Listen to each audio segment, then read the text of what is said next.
했는데 오늘 상한가 종목이 15개나 나왔더라고요. 특징주 어떤 종목일까요? 예, 그렇죠. 오늘 상한가 종목들이 대부분 다 아마 60, 70%가 중국의 단체 관광객 허용과 관련된 수혜주들이 오늘 상한가를 기록한 것 같은데, 그중에서 장 막판에 이제 상한가 대량 거래대금에 들어간 종목이 있거든요. 오늘 특징주로 롯데 관광개발을 가지고 나왔습니다. 네, 역시 상한가 간 종목으로 가지고 와주셨는데 저희가 한번 또 진단했던 기억도 있는 것 같아요. 롯데관광개발은 지금 현재 상황에서 어떤 배경들을 보면서 투자할 수 있을까요? 이 회사가 제주 지역을 중심으로 해서 호텔 사업이라든가 특히 카지노 사업을 하고 있는 회사거든요. 그래서 이번 단체 관광객 허용권 자체가 제가 보기에는 이 종목이 가장 수혜주로 좀 작용하지 않겠는가. 아무래도 중국 단체 관광객이 허용이 되면 중국 지역을 중심으로 제주도 지역을 중심으로 해가지고 단체 관광객들이 많이 유입이 좀 되거든요. 특히 앞서 얘기했다 비해서 호텔 사업도 영위를 하고 있고 또 카지노 사업을 해외 관광객들을 대상으로 좀 하고 있기 때문에 회사가 제주 시내에 드림타워라는 아마 제주 시내에서 가장 큰 높은 빌딩의 회사가 호텔 사업을 좀 하고 있는 그런 부분이거든요. 그래서 아마 객실 자체가 아마 1,600여 개 가까이 좀 된다고 그러니까 아무래도 호텔 사업과 더불어서 카지노 사업이 가장 이 회사의 핵심이기 때문에 수혜를 좀 받지 않겠는가 그렇게 봐야 될 것 같은데요.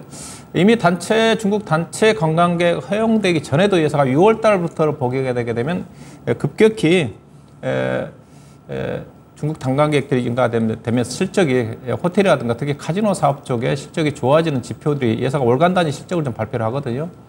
아마 6월 달 같은 경우 작년 대비해서 170% 정도 증가됐고 7월 달 같은 경우는 500% 넘게 카지노 매출이 좀 증가됐다고 그러니까, 왜냐면 그 자체가 6월 달부터 중국과 제주도 간의 항공 노선 자체가 이미 좀 증편이 됐거든요. 그 효과를 받았는데 이번 단체 관광객 허용으로 인해 가지고 더 크게 실적 개선 속도가 빨라지지 않겠는가. 현재 코로나 이전에 제주도 쪽에 해외 쪽에 직항 관련 항공 노선 자체가 174편 정도 됐다고 그러거든요. 현재 기준으로 보면 한 100편 정도가 됐으니까 완전하게 코로나 이전 수준 정도는 회복이 좀 되지 않는 겁니다. 이번에 단체 관광객 허용으로 인해 가지고 코로나 이전 수준인 현재 100편에서 170편 정도까지 항공편이 증가된다는 그만큼 관광객이 유입이 되면서 회사했던 호텔이라든가 카지노 매출 자체가 급격히 좋아지지 않겠는가. 이미 회사가 6월달, 7월달 기준으로 본다 한다면 손익 분기점을 넘어섰다고 그러거든요. 회사 실적표를 좀 보시게 되게 되면요, 그동안 적자가 어마어마하게 많이 났습니다. 코로나 이후에 보시게 되게 되면 2020년도에 단기 순손실이 819억이 났고 2021년도에 2천억이 났고 작년도 2247억이 났거든요. 올해도 현재는 지금 적자를 1,000억 정도 적자를 예상합니다. 이러다 보니까 회사가 대규모 올해까지 본다 한다면 대충 6천억 가까운 적자가 났기 때문에 그 상황에서 회사가 재무 구조 자체가 상당히 좀 많이 안 좋아진 상태거든요. 회사가 현재 지금 부채 비율이 내년도까지 적자니까 예상되는 부채 비율이 올해 1,900%, 내년도는 거의 4,000%입니다. 그러니까 단체 관광객 유입이 안 된 상태가 좀 더 진행이 된다 한다면 상당히 회사가 어려워질 수 있는 뭐 그런 쪽인데, 일단은 6월달, 7월달에 실적 턴어라운드가 진행이 됐고 단체 관광객 유입에 따라 가지고 실적 턴어라운드는 확실하게 전개되지 않겠는가. 다만 여전히 재무 내용 자체가 안 좋기 때문에 일부에서 시장에서는 회사가 증자를 하지 않겠는가 그런 어떤 얘기도 있어요. 그런 거 참고하시면 될 것 같고, 이 종목을 보시게 되게 되면 이 종목이 이제 요즘 뭐 에코프로 때문에 공매도 자체가 이슈인데 이 회사가 현재 코스닥 시장의 공매도 1위입니다. 제가 오늘 표를 들어가서 봤더니 현재 공매도 잔고가 535만 주입니다.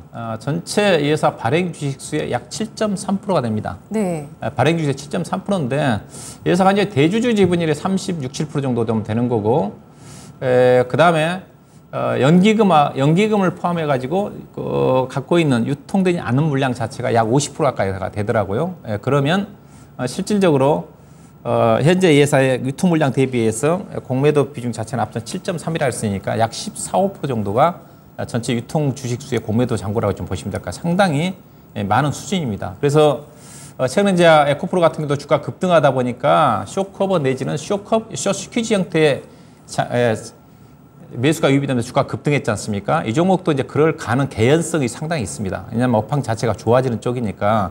왜냐하면 공매도 주체 자체가 다 애국인이거든요. 그래서 오늘 이제 그런 일부의 매수가 유입된 게 아닌가. 오늘 외국 투자가들이 70만 주 정도 매수가 유입이 좀 됐거든요. 근데 쇼스퀴즈라는 것 자체는 이제 결국은 손실이 나면서 이제 어쩔 수 없이 사야 되는 쪽인데 예사에 대체적으로 외국 투자가들이 매도한 걸 감안하면 가격대를 좀 봐야 되는데 대체로 봤더니 올해 1월 달에 14,000~15,000원대에서 많이 외국 투자가들이 매도를 많이 한 것 같고요. 그 다음에 작년도 같은 경우는 6월 달, 7월 달 정도에 16,000~17,000원 정도에서 매도를 많이 했거든요. 이게 아직은 스퀴즈는 아닌 것 같고요. 일단은 네. 주가가 더 이상 빠지지 않는다 한다면 530만 주 해당되는 일부 공매도가 쇼커버가 좀 들어오면서 주가는 충분히 수급에 의해서 주가는 우상할 가능성이 크지 않겠는가. 그런 관점에서 약간 추가적인 상승 여력은 충분히 있어 보이고 만약에 종목이 2만 원 정도 넘어간다 한다면 이제 쇼스퀴즈 형태의 매수까지 유입될 수 있는 그런 부분들. 그 이후에는 참 순차적으로 진짜 더 이상 나빠지지 않는다 한다면 외국 투자가들이 공매도 물량이 해소가 좀 되면서 주가는 우상할 가능성이 크지 않겠는가. 그래서 중국발 단체 관광객 허용과 관련해 가지고 주가가 상승한다 한다면 롯데 관광개발이 개인적으로 가장 수익률 측면에서는 유리하지 않겠는가. 다만 앞서 얘기했다시피 회사가 재무 내용 자체가 상당히 안 좋다는 측면 자체는 경계를 할 필요가 있다. 그래서 말씀 좀 드리도록 하겠습니다. 네, 이 종목 보유하신 분들도 조금은 보유 기간 늘려 나가셔도 괜찮겠다라는 생각 드실 것 같습니다. 적자를 수년째 이어가고 있던 롯데 관광개발 재무 구조의 악화까지도 이어지면서 좀 기로했었는데요. 다행스럽게 이슈가 나오게 되면서 중국인 관광객들 제주도 많이 찾으면 이 기업 수혜를 볼 수 있습니다. 현재 공매도 코스닥에서 1위를 기록하고 있어서 일정 가격 이상에서는 쇼스퀴즈까지 예상이 되고 있는 롯데 관광개발 오늘 종가는 13,350원 선에 기록하는 모습이었습니다. 자,